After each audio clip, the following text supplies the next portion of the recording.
Jonas stepped out the front entrance and ripped off his tie. A uniformed bellboy asked him for his parking stub. "I don't have a car." "Would you like a taxi, then?" "He doesn't need one. I'm his ride." Terry Tanaka stepped out the door behind him. "You? Jesus, when it rains it pours. What is it, Terry? You want to harass me some more?" She smiled.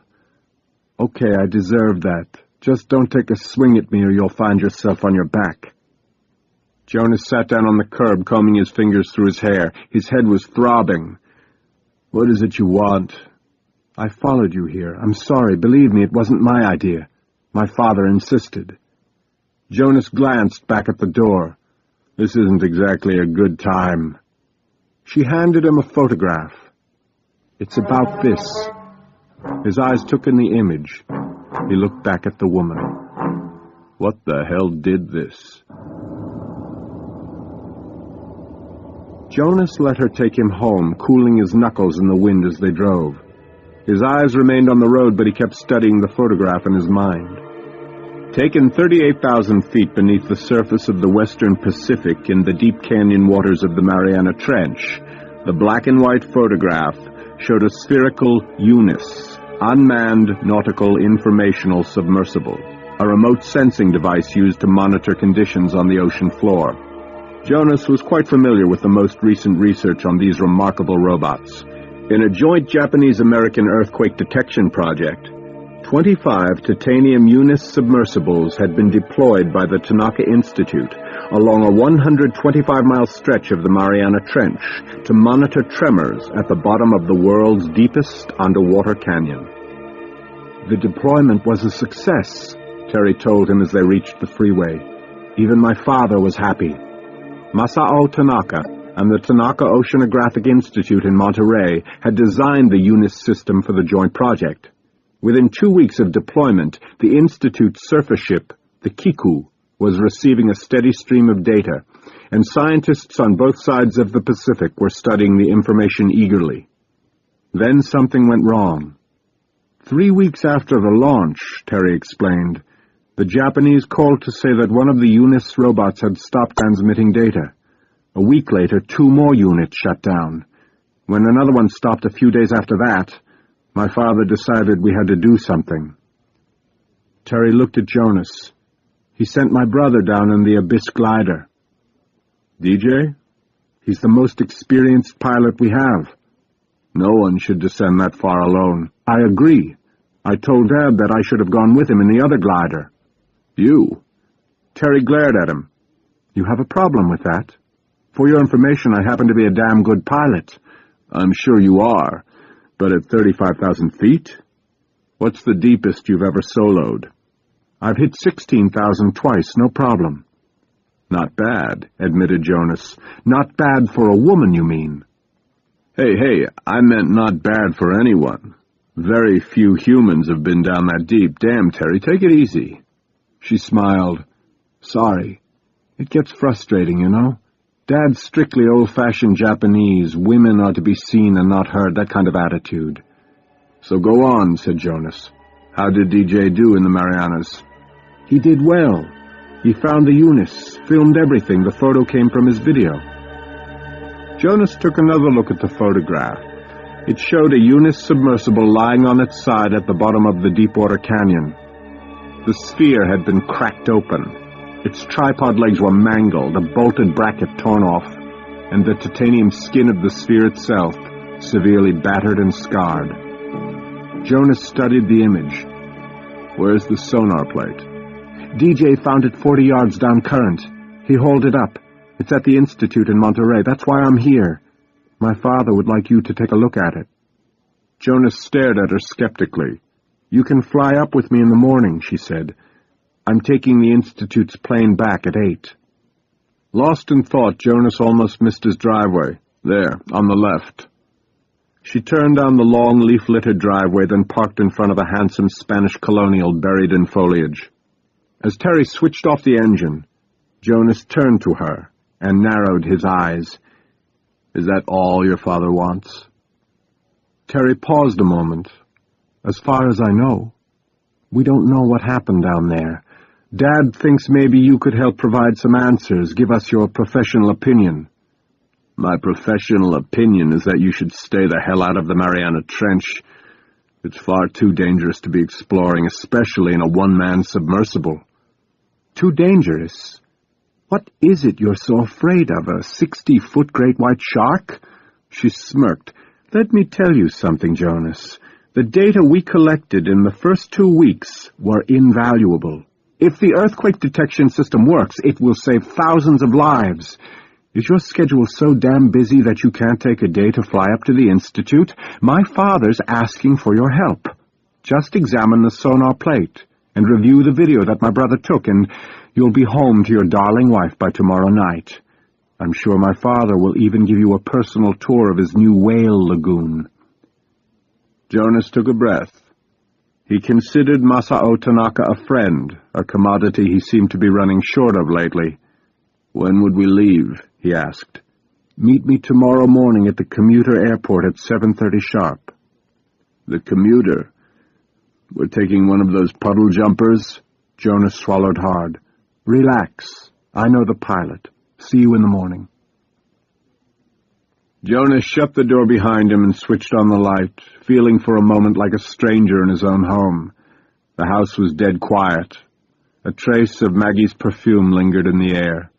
She won't be home until late, he thought.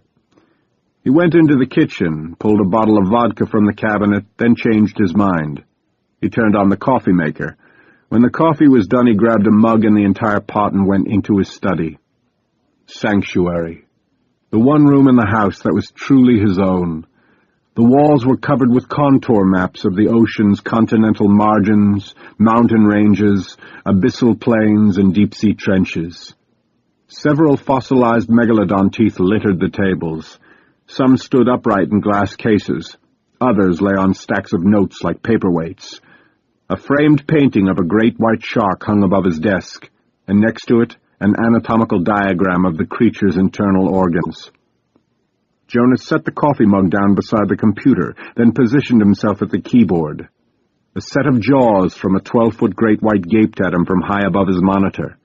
He punched a few keys to access the Internet, then typed out the web address of the Tanaka Oceanographic Institute. Jonas gulped the hot liquid and waited for the menu to appear before him. He typed in the word, Eunice. The computer responded, Eunice, unmanned nautical informational submersible. Originally designed and developed in 1979 by Masao Tanaka, CEO of the Tanaka Oceanographic Institute, to study whale populations in the wild. Reconfigured in 1997 in conjunction with the Japan Marine Science Technology Center, JAMSTEC, to record and track seismic disturbances along deep-sea trenches. Each Eunice system is composed of a 3-inch-thick titanium outer shell. The unit is supported by 3 retractable legs and weighs 2,600 pounds. Each Eunice system is designed to withstand pressures of 35,000 pounds per square inch. Eunice communicates information back to a surface ship by way of fiber-optic cable. Jonas reviewed the engineering reports of the Eunice systems, impressed by the simplicity of the design. Positioned along a seismic fault line, the Eunice remotes could detect the telltale signs of an impending earthquake. Southern Japan had the misfortune of being geographically located on the convergence of 3 tectonic plates. Periodically, these plates grind against each other, generating about 1/10 of the world's annual earthquakes. One devastating quake in 1923 had killed over 140,000 people. In 1994, Masao Tanaka had been desperately seeking funds to complete his dream project, a monstrous cetacean lagoon or whale sanctuary. JAMSTEC had agreed to fund the entire project if the Tanaka Institute would provide 25 Eunice remotes to monitor seismic activity within the Challenger Deep. 3 years later, the systems had been successfully deployed. But after a few weeks of transmitting critical data to the surface ship 7 miles above, something had gone wrong. Now Masao Tanaka needed Jonas's help to discover the cause of the breakdowns. Jonas took a long swig of coffee. The Challenger Deep, he thought to himself. Submarine experts referred to it as Hell's antechamber. Jonas just called it hell. 20 miles away, Terry Tanaka, freshly showered, wrapped in a hotel towel, sat on the edge of her queen-sized bed at the Holiday Inn. Taylor had really irked her. The man was obstinate, with strong chauvinistic ideas. Why her father had insisted that their team required his input was beyond her. Pulling out her briefcase, Terry decided that she needed to review the personnel file on Professor Jonas Taylor. She knew the basics by heart. Educated at Penn State, advanced degrees from the University of California, San Diego, and Woods Hole Oceanographic Institute. Previously a full professor at the Scripps Institute, and author of 3 books on paleobiology. At one time, Jonas Taylor had been considered one of the most experienced submersible pilots in the world. He had piloted the Alvin submersible 17 times, leading multiple explorations to 4 different deep-sea trenches in the 1980s. And then 7 years ago, for some unknown reason, he had simply given it all up. "It doesn't make sense," Terry said aloud. Thinking back to the lecture earlier in the evening, she remembered the bushy-eyebrowed man who had practically accused Jonas of piloting an expedition into the Mariana Trench. Yet nothing in his personnel file indicated any trip into the Challenger Deep. Terry powered up her laptop computer and accessed the Institute's computers. She punched up Mariana Trench. Words scrolled down her screen. File name, Mariana Trench. Location, Western Pacific Ocean, east of Philippines, close to island of Guam. Facts. Deepest known depression on Earth. Measures 35,827 feet deep, 10,920 meters, over 1,550 miles long, 2,500 kilometers, making the trench the deepest abyss on the planet and the second longest. The deepest area of the Mariana Trench is called the Challenger Deep, named after the Challenger 2 expedition that discovered it in 1951. Note, a 1-kilogram weight dropped into the sea above the trench would require more than an hour to reach bottom. Terry skimmed through the file. Nothing about Jonas Taylor here. She keyed in naval exploration. Naval exploration. Sea Trieste, 1960. Seacliff, 1990. Seacliff. Why hadn't the name appeared in the other file? She probed further, and her screen flashed a brief message. Seacliff. Access denied. Authorized U.S. naval personnel only. For several minutes, Terry attempted to gain access to the file, but it was hopeless. She felt a knot in her stomach. She put the laptop away, thinking of tonight's lecture. Her first meeting with Jonas Taylor had been 10 years ago at a symposium held at her father's institute. Jonas had been invited to speak about his deep-sea dives aboard the Alvin submersible.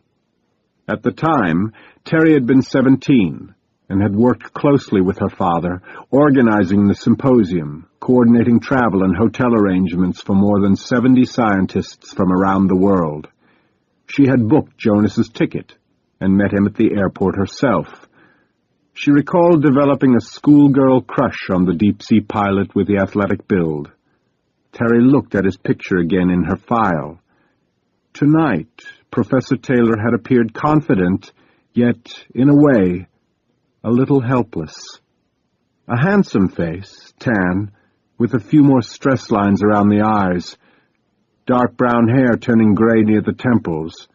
6'1", she guessed, about 195. Still had the athletic build. What had happened to the man? And why had her father insisted on locating him? As far as Terry was concerned, Jonas Taylor's involvement was the last thing the Eunice project needed. She put the laptop away.